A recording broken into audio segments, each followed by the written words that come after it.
Oi, meus amados, estão todos bem?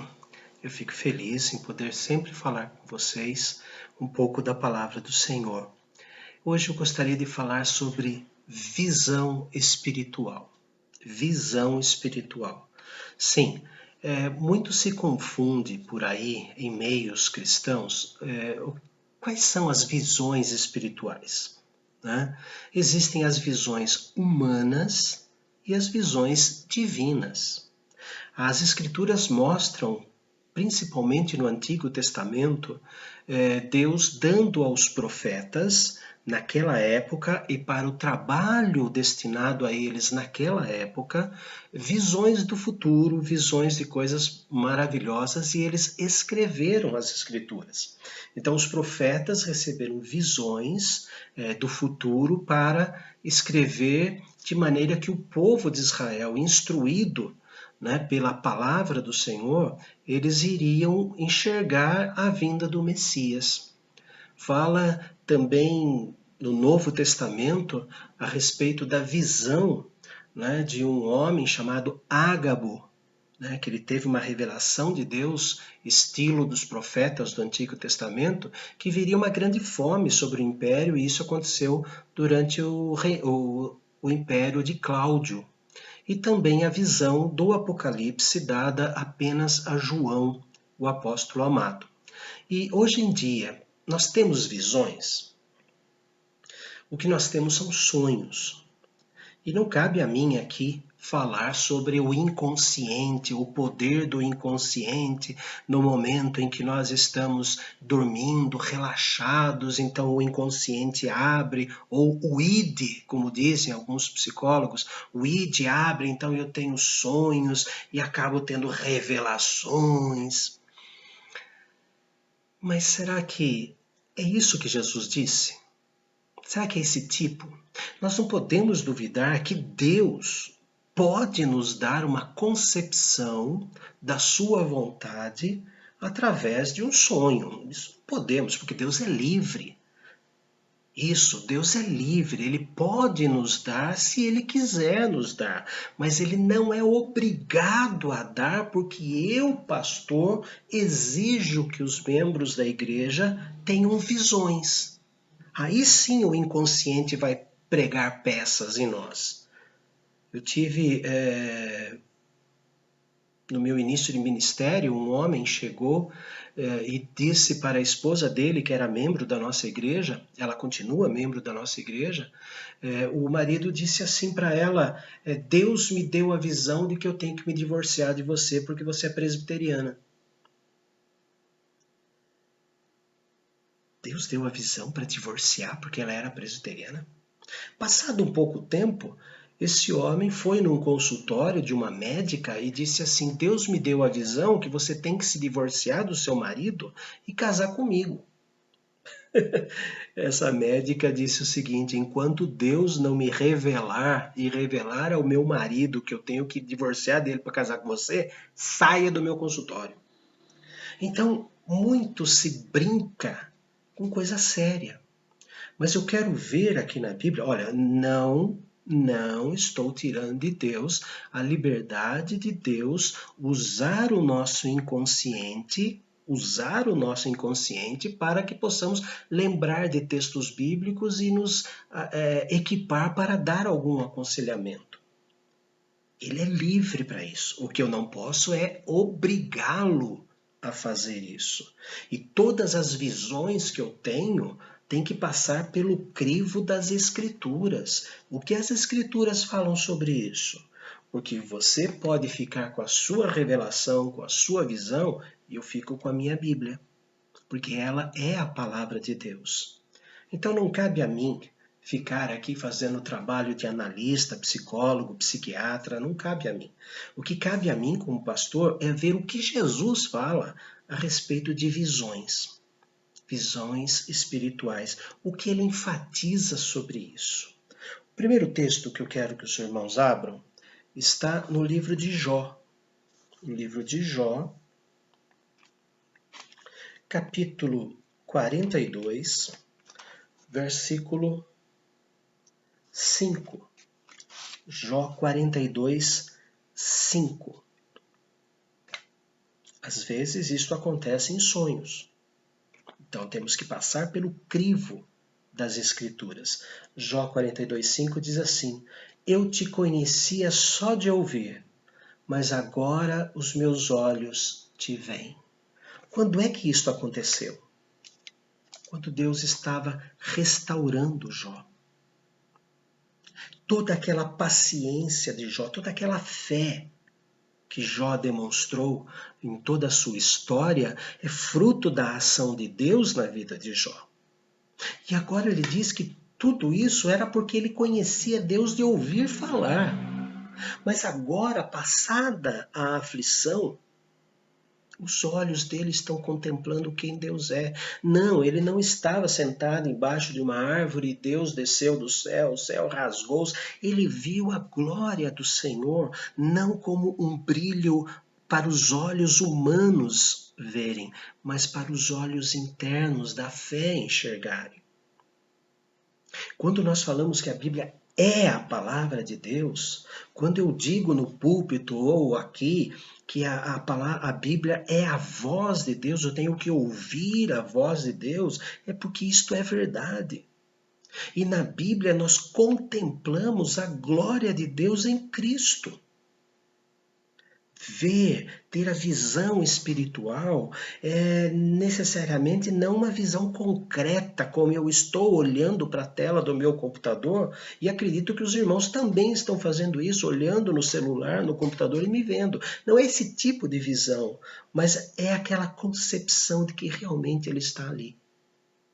É aquela certeza absoluta de que Deus é que está comandando. Isaías capítulo 29, versículo 18. Isaías 29, 18. Olhem só.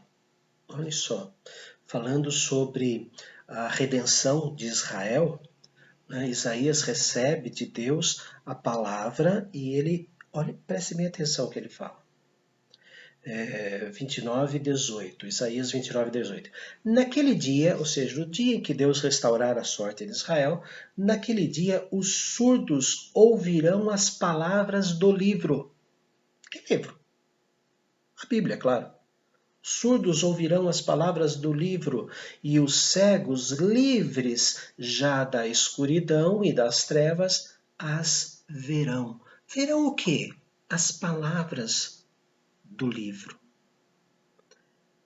Deus tem poder de fazer o cego voltar a enxergar? Claro que tem. Claro que tem. Deus tem o poder de fazer com que os surdos ouçam? Claro que tem. Claro que tem.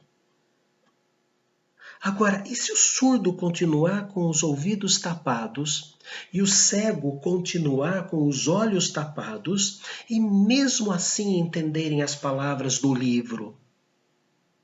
Na nossa igreja tem um belíssimo ministério chamado Mãos que Exaltam. E os surdos que participam tanto dos cultos quanto da escola dominical e dos trabalhos de pequenos grupos junto com as irmãs, eles ouvem pelas mãos o amor de Deus. É como se estivessem ouvindo as palavras do próprio Deus. Eu vou postar aqui um vídeo de um irmão nosso chamado Isaías. Isaías, ele gravou uma mensagem surdo, ele escreveu uma mensagem maravilhosa a respeito do coronavírus e da fé que devemos ter em Deus.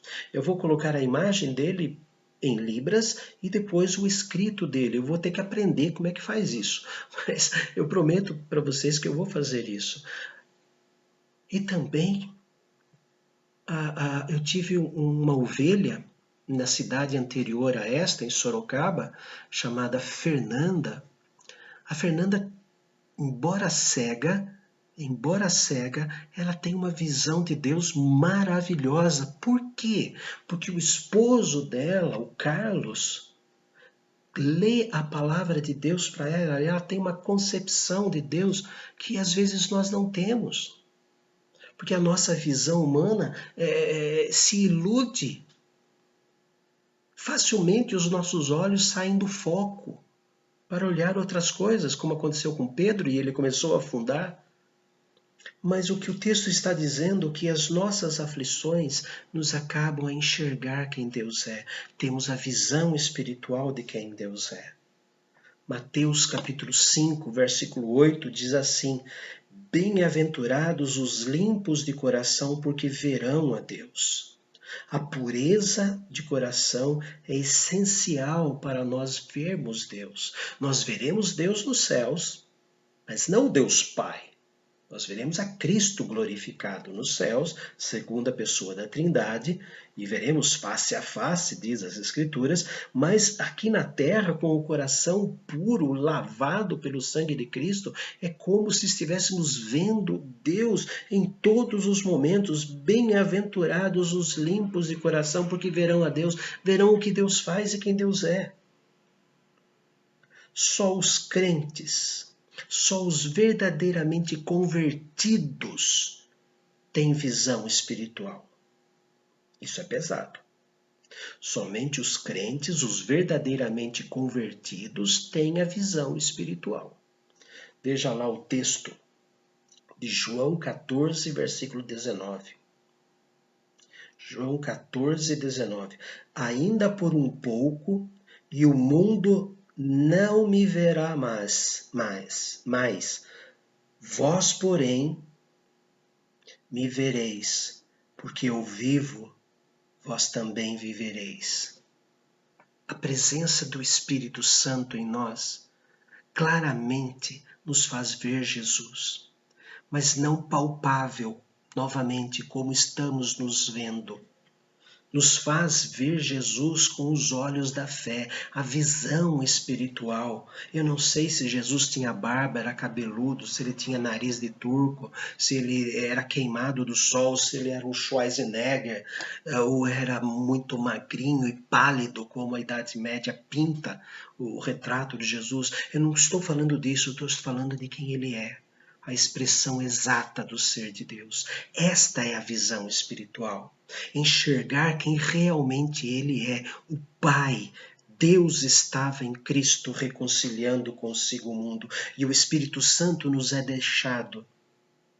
foi deixado, nos foi colocado para podermos contemplar Deus.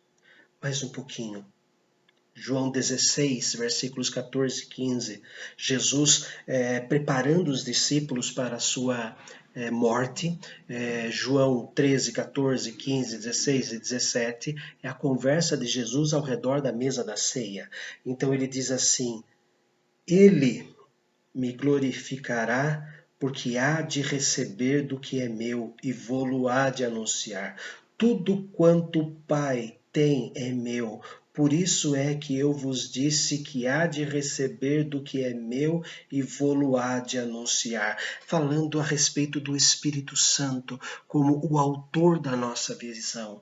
Pai, Filho, Espírito Santo, o mesmo Deus, diz que Ele é o responsável para nos fazer enxergar espiritualmente o Senhor Jesus, ver o que Deus tem para nos dar.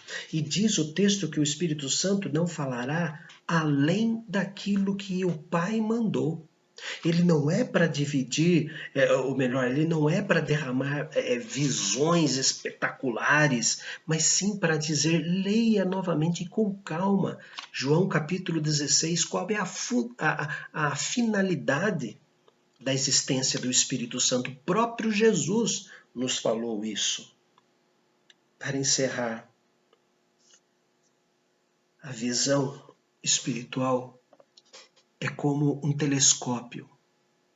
Nós estamos num mundo saturado de problemas, como se nós fôssemos um submarino, submersos num mar revoltoso, num mar escurecido por causa da tempestade, a areia, a escuridão do mar, e aquilo nós estamos ali dentro protegidos no meio de uma tempestade como um submarino. Então o telescópio vai para enxergar como é que está o tempo lá em cima. A visão espiritual usa a nossa fé como isso. O nosso telescópio o que vê além da tempestade e contempla o céu e como está acima do mar, é a fé, é a confiança no nosso Deus. E assim escreveu Hebreus capítulo 11, versículo 27. Pela fé, ele, Moisés, abandonou o Egito, nem ficou amedrontado pela cólera do rei. Antes, permaneceu firme como quem vê aquele que é invisível. Isto é visão espiritual. Esta é a visão que o Senhor Jesus nos dá através do Espírito Santo.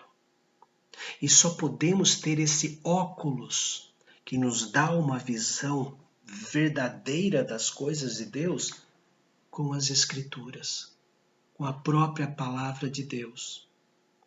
O óculos que usamos, o binóculo que usamos para aumentar a nossa esperança no Senhor é a palavra do Senhor.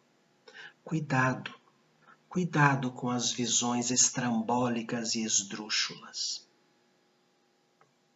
Preservem, mantenham o estudo da palavra do Senhor para sempre estar olhando para o Senhor.